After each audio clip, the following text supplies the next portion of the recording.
તાજેતરના વર્ષોમાં ડીમેટ ખાતા ઘણી ઝડપથી વધ્યા છે।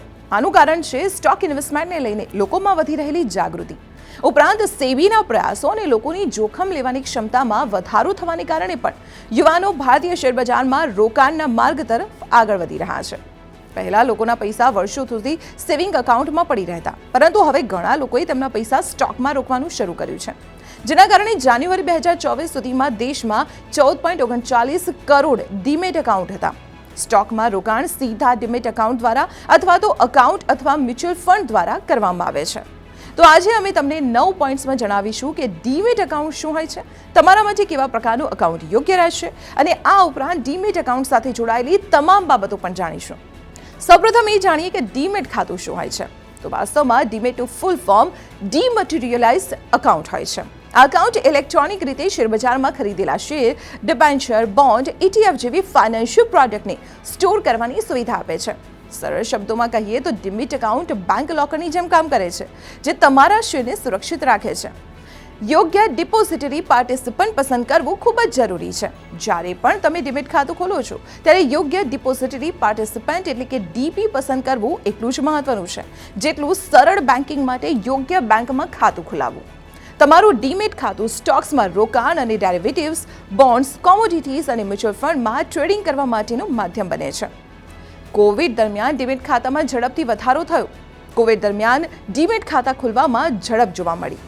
લોકોએ મોબાઈલ દ્વારા એપ ડાઉનલોડ કરીને શેરમાં રોકાણ કરવાનું શરૂ કરી દીધું। આ સરળતાના કારણે ગ્રો અને ઝીરોધા જેવી ડિસ્કાઉન્ટ બ્રોકરેજ એપ્સનો બિઝનેસ ઝડપથી વધ્યો છે। ભારતમાં 40%થી વધુ એક્ટિવ ડીમેટ એકાઉન્ટ આ એપ્સ દ્વારા ખોલવામાં આવ્યા છે। આવી સ્થિતિમાં પ્રશ્ન ઊભો થાય છે કે ડિસ્કાઉન્ટ બ્રોકિંગ કંપનીઓ અને ફૂલ સર્વિસ બ્રોકિંગ કંપનીઓમાં ક્યાં ડીમેટ એકાઉન્ટ ખોલાવવું જોઈએ? પહેલા તમારે ડિસ્કાઉન્ટ બ્રોકિંગ કંપનીઓને સમજવી જોઈએ।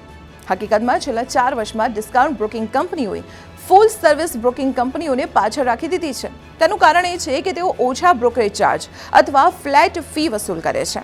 આ ઉપરાંત ડીમેટ એકાઉન્ટ મેન્ટેન કરવા માટેના ચાર્જીસ ખૂબ જ ઓછા અથવા ફ્રી છે।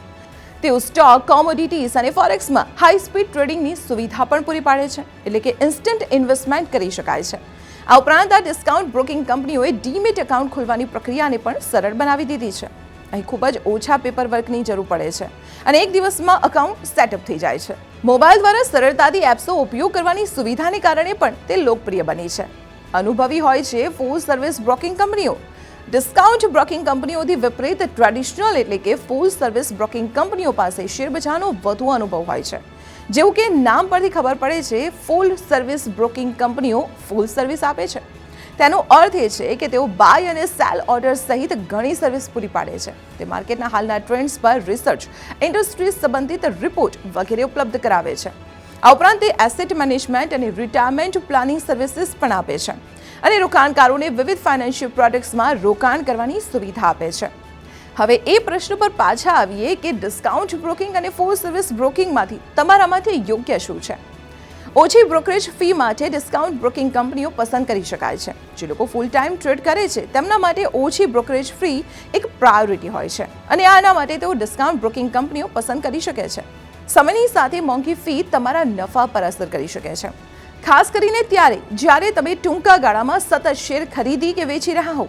પરંતુ ડિસ્કાઉન્ટ બ્રોકિંગ પ્લેટફોર્મ્સ કેટલી અસરકારક રીતે કામ કરે છે તેની વાત કરીએ તો તેનું મૂલ્યાંકન કરવું ખૂબ જ જરૂરી છે। સ્લો, ગ્લિચી એટલે કે અટકીને કામ કરનારા પ્લેટફોર્મ પર ઝડપથી ટ્રેડિંગ કરવાની તમારી ક્ષમતાને અસર થશે અને પરિણામે તમે તમારી પસંદગીની કિંમતે શેર ખરીદવા અથવા વેચવાનું ચૂકી જશો। હવે એ સમજીએ કે ફૂલ સર્વિસ બ્રોકરેજ કોના માટે યોગ્ય છે। જો તમે હમણાં જ ટ્રેડિંગ શરૂ કર્યું છે એટલે કે નવા છો તો તમે ફૂલ સર્વિસ બ્રોકરેજને પસંદ કરી શકો છો।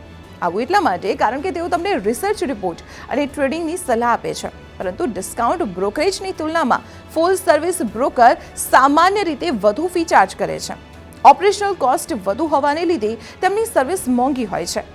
તો પછી કોના માટે શું યોગ્ય છે? એમ અમે કહી શકીએ કે ડિસ્કાઉન્ટ બ્રોકિંગ કંપનીઓ એવા લોકો માટે યોગ્ય છે જેમને ટ્રેડિંગનો જૂનો અનુભવ છે અને જેઓ પોતાની જાતે રોકાણના નિર્ણયો લેતા હોય છે, જ્યારે ફૂલ સર્વિસ બ્રોકિંગ સેવાઓ નવા ટ્રેડર્સ માટે યોગ્ય છે કારણ કે તેઓને ગાઈડન્સ, એડવાઇસ અને સપોર્ટની જરૂર હોય છે, જે આ કંપનીઓ તેમને આપી શકે છે।